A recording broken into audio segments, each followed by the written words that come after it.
are we looking, that could rival the Great Depression? Are we looking at potentially historic No, well, I don't agree devastation? with that. Yeah, no, I don't agree. That's a absolute total worst case scenario. But no, we don't look at that at all. And thank you. And my second question. We're nowhere near it. Okay, why do you keep calling this the Chinese virus? There are reports of dozens of incidents of bias against Chinese Americans in this country. Your own aide, Secretary Azar, says he does not use this term. He says ethnicity does not cause the virus.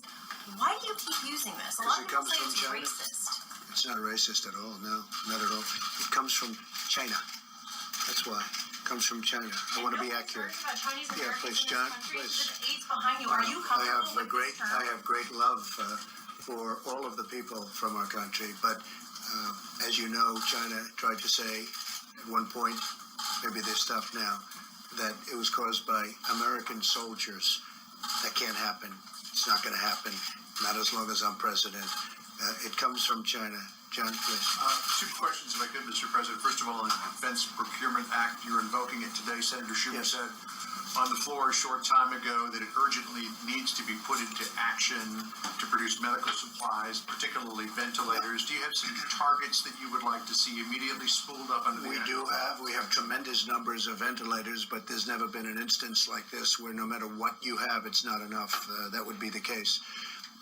And we will be, it's being signed. It's essentially drawn, and I'm going to sign it in just a little while.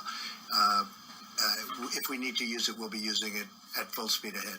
He says it's urgently needed to be used. Do you have some targets? Well, we're going to know whether or not urgent, but we will, we do have targets. We have targets for certain pieces of equipment. We have targets for masks. You know, the masks, the numbers of masks are incredible. We've ordered millions of them. But we need millions more. A thing like this has never been requested, and we've never had to even think in terms of these numbers. But we need millions of masks, and all of that will be ordered. We need respirators.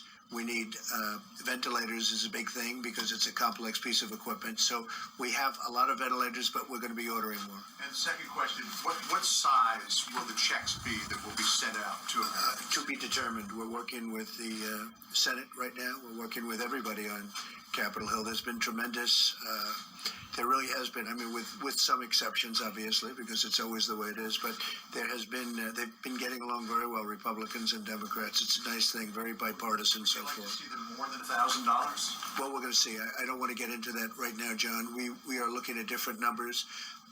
We're looking at timing that would be different, splitting the time, splitting the payments. We're looking at a lot of different things. Hasn't been determined yet, but it will shortly be determined, and people want to go big as opposed, everybody seems to want to go big, and they want to get to the recovery. The big day is, the big thing we can do is get rid of this horrible, I call it the unseen enemy. You call it, there's 1,000 different terms for it, but whatever, it snuck up on us. And it did 128 countries, I think. It's in something like that, very close to that. Think of that. So it spreads violently. It's a very contagious, very, very contagious virus. Do you consider America to be on a wartime footing in terms of fighting this virus? I do. I actually do. I'm looking at it that way because, you know, if it got out of control, the big thing we did was the very early stoppage of people coming in who could be very, very heavily infected.